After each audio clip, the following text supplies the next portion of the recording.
Okay, ladies and gentlemen, we are now in Unit 4, Lesson 1, and we're going to examine a different type of change. So if you remember from Semester 1, we looked at linear patterns.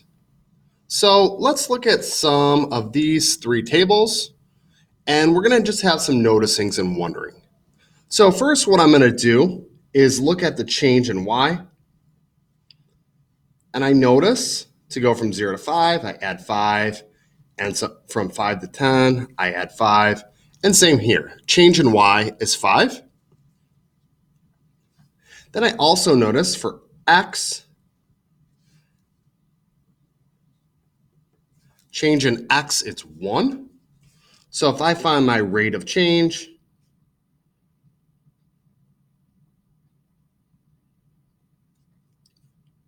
which is just change in y over change in x, we would get 5 over 1, which is 5. And we could conclude that this pattern is linear.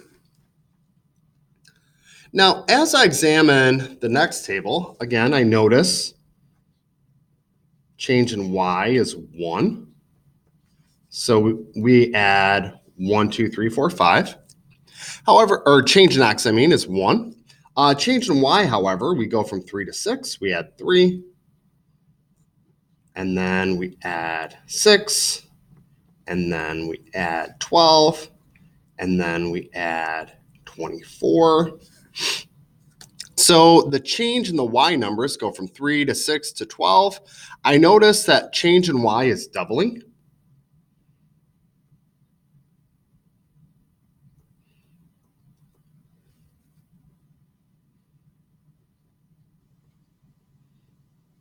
And you might remember this from 8th grade math, but this is an exponential pattern.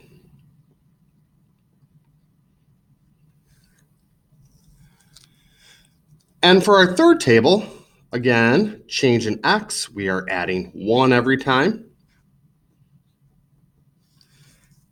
However, the rate of change in y from 8 to 11, we add 3.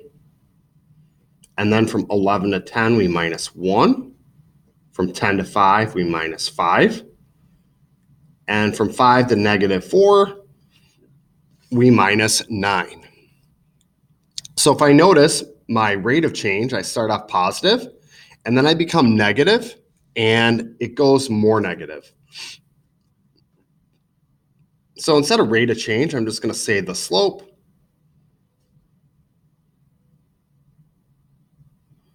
Increases, then decreases.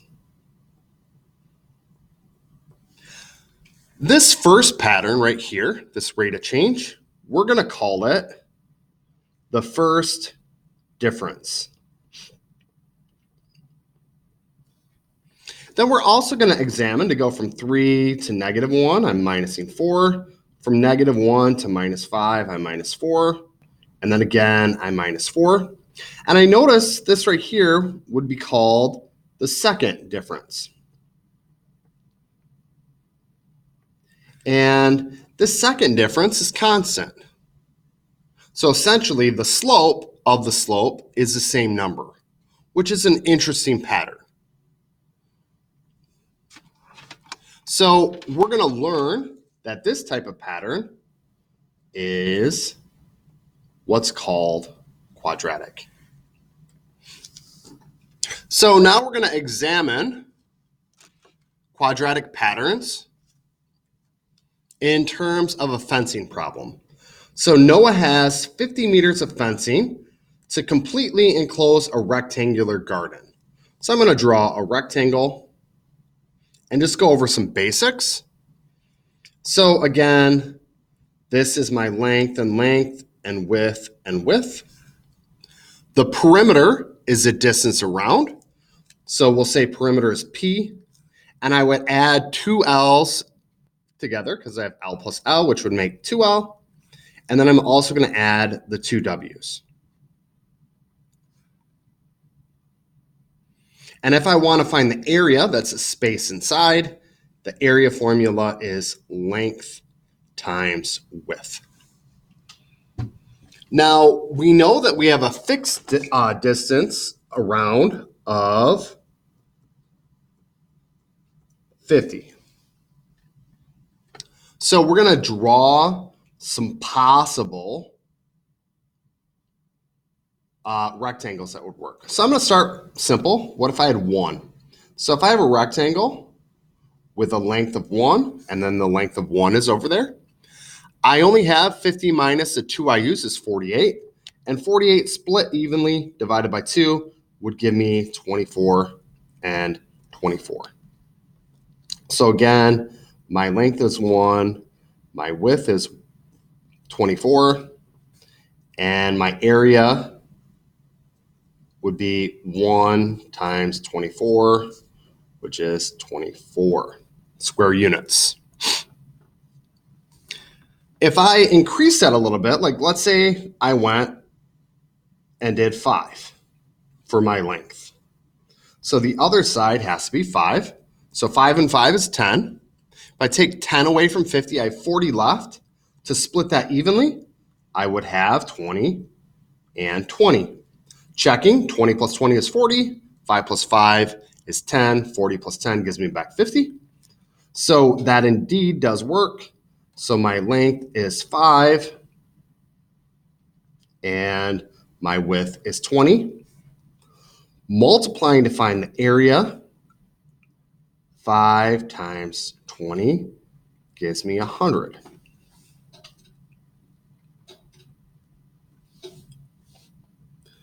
Now, I could also use decimal numbers. So there's no reason that I could not use decimal numbers. So what I'm going to do is take that 50 and make it into a square. So if I took 50 and divided it into 4 equal parts, you can use a calculator and say 50 divided by 4 gives us 12.5. So all the sides here would be 12.5. So my length is 12.5. My width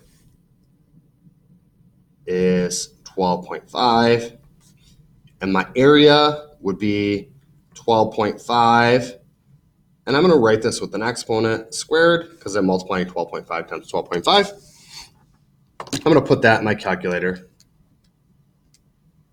And it gives me 156.25 units squared. So now we're going to move on in our problem.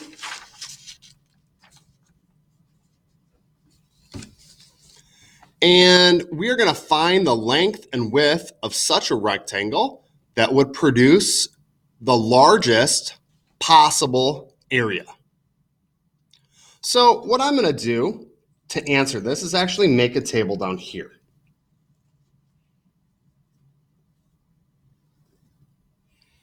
And down here, we're going to have a length, a width, and an area. Now, if my length is 0, my width would actually be 50, and that doesn't really make sense. But 0 times 50 would give me 0 for my area. Then I'm going to skip and say if my length is 5, well, 5 plus 5 is 10. 50 minus a 10 is 40. Divide that by 2, I would have 20. And then 5 times 20 would give me an area of 100.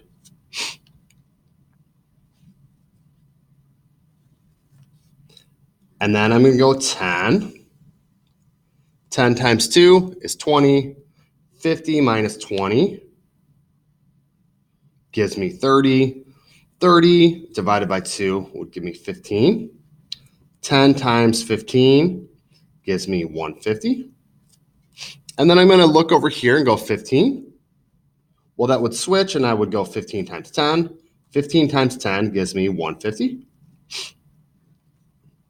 And then I could go 20. Again, if the width is 20, the length would just switch. So we would have 5. 20 times 5 gives me 100. And then if it were 25, 25 with the 25 would make 50. That would give me 0 for the width, and we would get 0. Now I notice an interesting pattern. The area increases and then decreases. So we might think that between 10 and 50, or 10 and 15 for my length, my area is the same. However, we're not sure. I'm kind of thinking maybe we saw if we did 12.5, which is exactly in the middle, we knew that 12.5 and 12.5 gives us an area of 156.25. So in looking at our table, I could take that table and make a graph and look at it a little bit more. So again, we're graphing length and then area. So if the length is 0, I go to 0. If the length is 5, I go up to 100. If the length is 10, I go up to 150.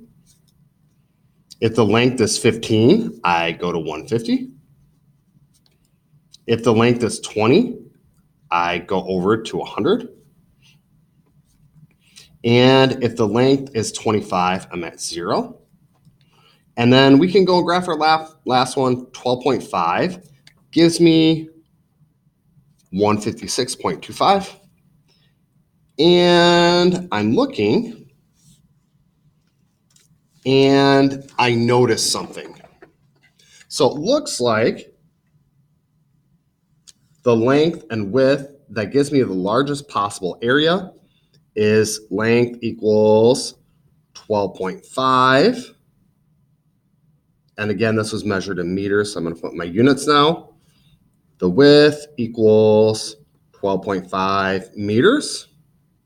And my area is equal to 156.25 square meters. It looks like the largest possible area is actually a square.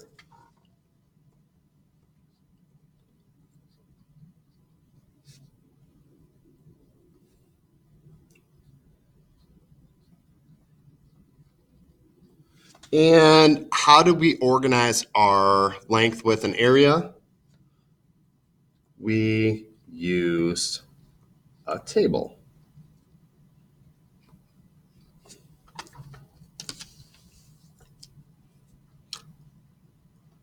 So what do you notice about the points? So I noticed that in this point, in this graph, the points increase and then decrease. Or you might say the points go up or down.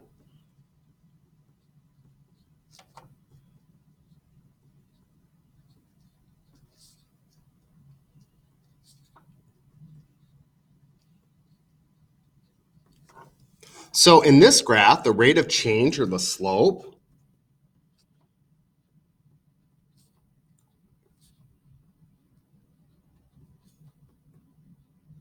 increases, then decreases.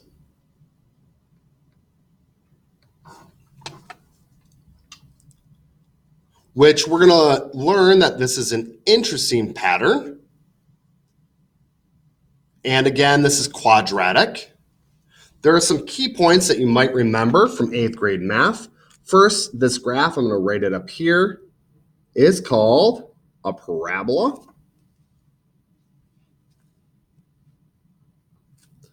This top line, this top dot up here is called the vertex. And we list that as an XY point. The X coordinate here is 12.5. And then the Y coordinate is the area, which is 156.25. Sorry that I can't quite fit it in there. We can also notice that the graph is symmetrical. Pardon my line because I did not use a ruler. This right here is called the line of symmetry, or the axis of symmetry.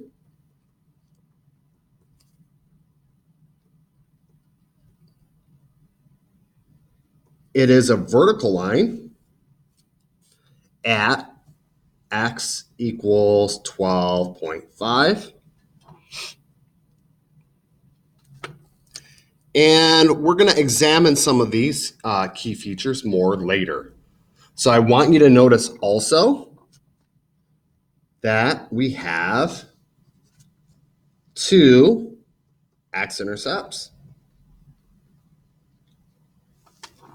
which are also going to be called zeros. But our two x-intercepts, you will see oftentimes we'll say x equals 25 and x equals 0. And then some people will list them as a point. So we'll have 0, 0 listed as a point and 25, 0 listed as a point. And then you also have a y-intercept over there. The y-intercept, where it's touching the y-axis, is at 0, 0.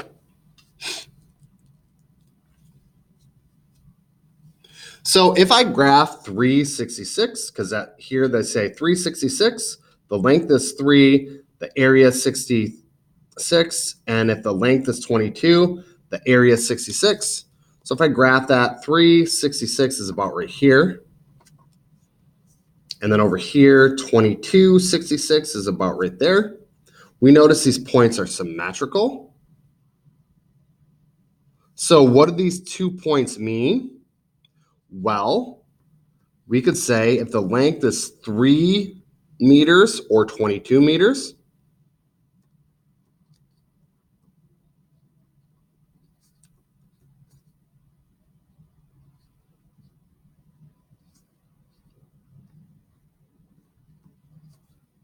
the area is 66 square meters. And then our next question, could the point 125 be a length and an area? So if I look here, 125 might be on the graph. I'm not sure though, because I don't exactly know where 1 is. So I'm going to look here at some relationships. If the length is 5, the area, or if the length is 5, the width is 20. If it's 10, the length is 10, the width is 15, and 15 and 10. I'm noticing it looks like the length and the widths add together to be 25. But what I'm going to do here is just draw a picture to verify that I think the width should be 24, which would make the area different. So drawing that out, we have 1 and 1.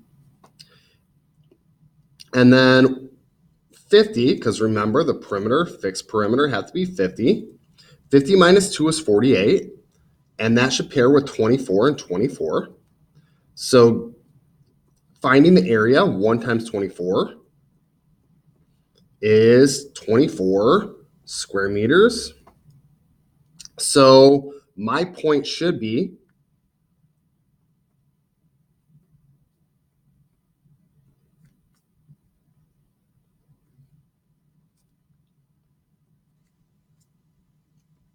$124. Now, in reviewing some things, we have to find the domain and the range of our graph. So in finding the domain and range of our graph, the domain has to be between 0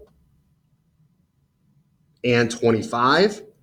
But it looks like we couldn't actually have a perimeter of 0 and 25. So we could say 0, x is between 0 and 25. And it can't actually be there because it wouldn't make sense to have a length of 0 and a perimeter of and a width of 25.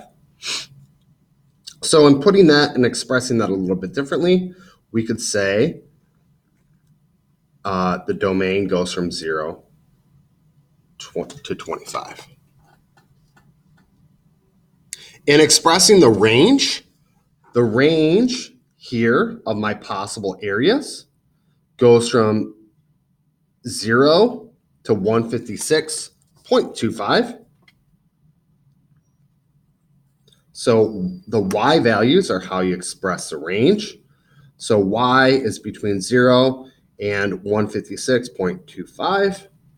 In this case, it wouldn't quite make sense to have an area of 0 because we said the perimeter couldn't, or the length couldn't quite be 0. So we're going to leave that as strictly less than. And then here we would say this is less than or equal to. So if we can't be at 0, we would say 0 is my smallest value. And then we can go to 156.25 and we would put a bracket there.